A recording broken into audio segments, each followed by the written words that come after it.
Well, now, I know most of you or some of you will call these stories a jabba. What does it mean? We have this Kenyan sort of a joke says stories a jabba is when you share information that sounds so good to be true. Until you watch this video to the end, they'll be like, oh, I didn't know exactly that exists. It exists. Did you know that you can actually get yourself into the real estate of Kenyan market with as little as 5,000 Kenyan shillings? I repeat, 5,000 Kenyan shilling. That's like $50. You can get yourself into real estate.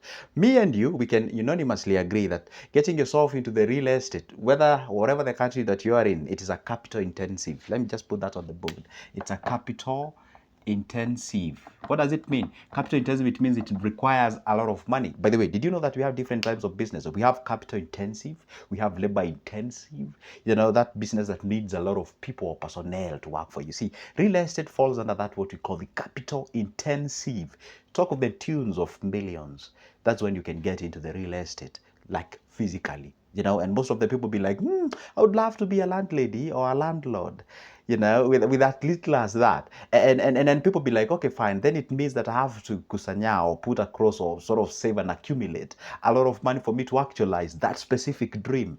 But on this video, I dare promise you, for the next 14 minutes or less, I'm going to share with you how exactly you can get into the Kenyan market, the real estate, with as little as 5,000 Kenyan shilling. The only thing that I want you to do, and this is a promise, go ahead and like the video. Make sure that you subscribe. Why subscribe, by the way? By the way, have you ever asked yourself, why do we YouTubers tell you to subscribe?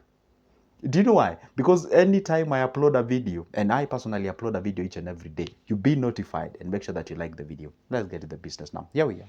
See, how exactly can you get into the real estate in Kenya with 5,000? First of all, you have to understand the real estate are classified basically into two. One, we have the real estate that everyone knows. You have to buy a land, do some stones there, construction, get yourself a BQ, get yourself an engineer, blah, blah, blah, blah. You build a home, boom, you're a landlord. Or boom, you start selling those houses and what have you. Then there is second way, that is what is called REITs. REITs. Let me just write it down, okay? REITs. I used to, my first degree is from the medical field, so sometimes handwriting is not really the best. Anyway, it is what it is. See, rates on this matter, not rates, rates. Okay, this is actually an abbreviation. It means real estate investment trusts. Okay, real estate investment trust. And this is exactly how it works. These companies, because they are companies in Kenya, okay, and they are registered, they are regulated by the CMA, that is the Capital Markets Authority of Kenya, all right?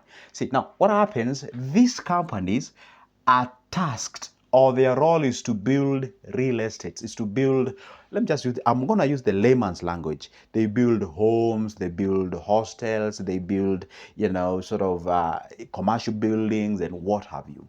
Let's say there is a structure that they want to build, maybe worth like 1 billion shilling, all right?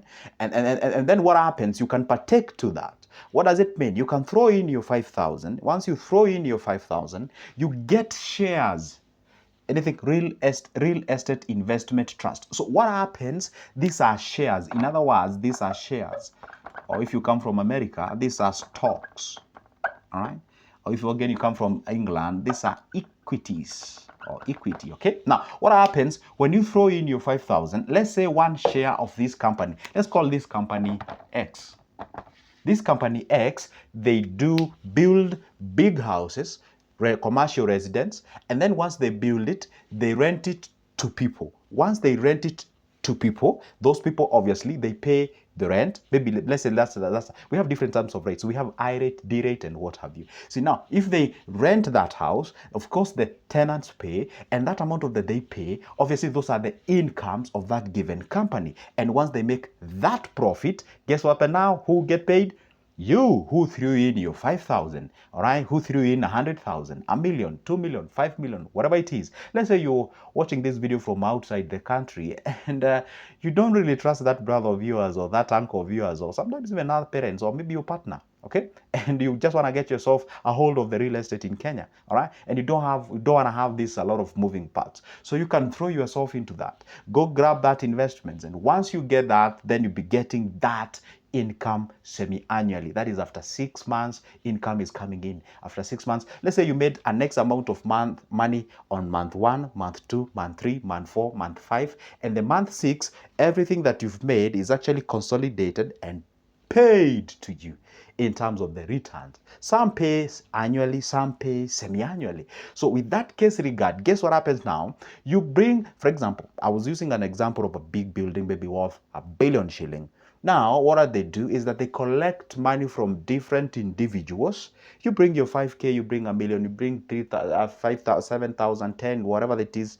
And then, of course, you're given shares or the stocks or equities of that given company. Let's say your 5,000 gives you, say, I don't know, like 100 shares or maybe 10 shares or 15 shares. Again, that depends with the share price or price per share of that given company. Then what happens now? We all know the simple basic principle of earning with shares is that you usually earn what we call the EPS, the earning per share. That EPS that comes in, it is what determines how much you'll earn. Maybe let's say they decide that, hey, we're going to pay 30 shilling per share that you own. You have yourself 100 shares. So you multiply 30 by 100, you get yourself 3,000. You have yourself, say, 100,000 shares. They pay, let's say, 10 shilling per share. You have yourself 1 million shilling or something of sort, okay? Now, that is the basic principle. They take that money, that price of that given company, they subdivide it in terms of the shares, then they determine the IPO or the shares of this company. One share goes for 10 shilling. So if you throw in your 5,000, obviously you divide by that, you get yourself 500 shares. So you own 500 shares of this given company. So whatever they get as a profit, obviously, because you are an owner, you are one of the owners of that given company,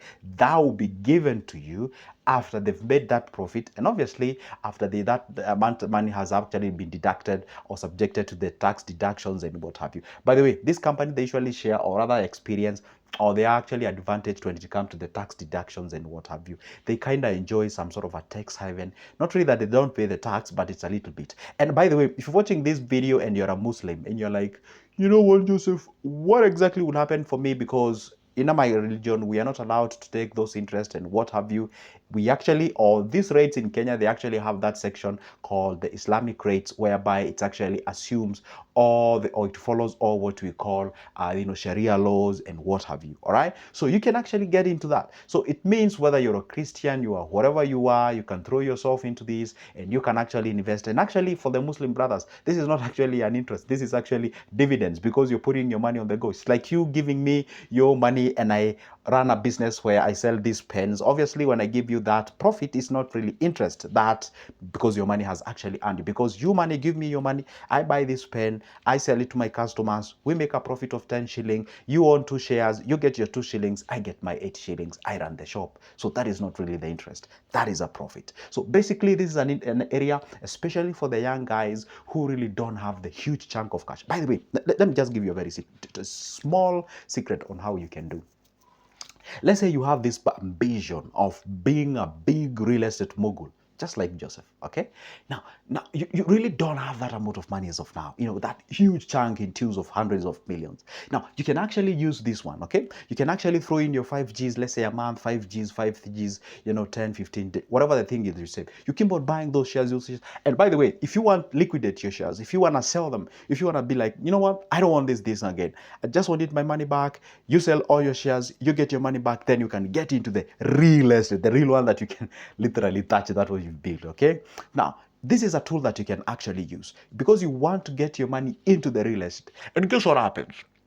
When you invest in this area, you can actually be calling the company. You can sometimes even visit their, workshop, their seminar, whatever the thing. You tell them, hey, you know what, guys, I'm your investor. I would like to get the coaching. In that process of you gathering that information about the real estate in Kenya, how it is transforming, how it is going by. So by the time now you go ahead and, get your money to go and actualize or do the, what do we call it? I'm losing this name.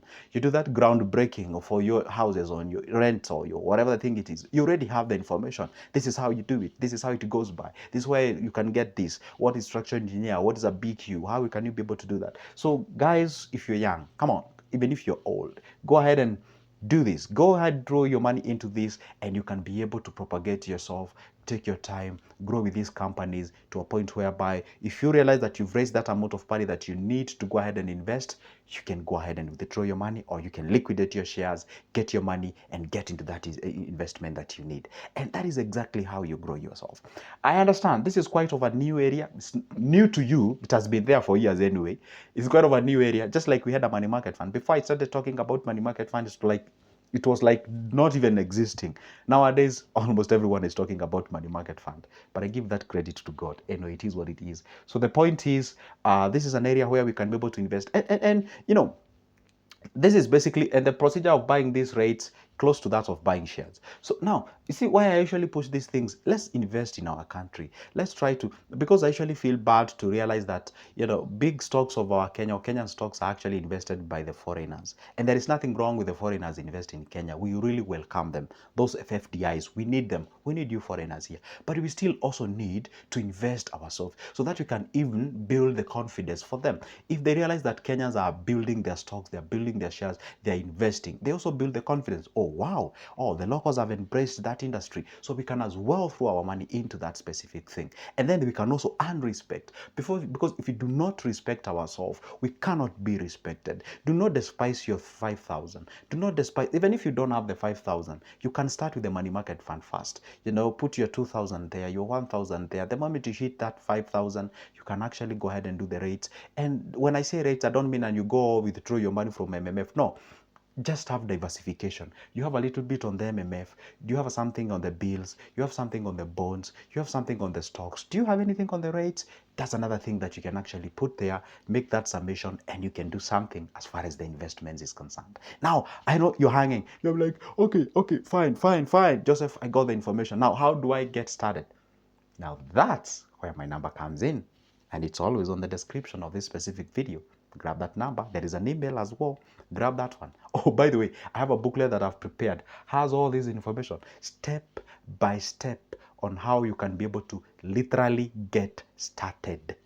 And you can move on. If you don't want me to teach you, you can grab that book. It's only for 280 bob. And if you don't want to read, you can grab me. That is, you can literally empty my brain and you get all the information and you can get started as far as the investment is concerned. That is good, Joseph speaking, and that is exactly what I do. I promised on for 15 minutes, but we are less than that. And guess what? I'm done. So should you. Go ahead and shoot a comment on the comment section. Make sure that you leave my comment and make sure that you smash like button. For now, it's a goodbye and see you in the next one.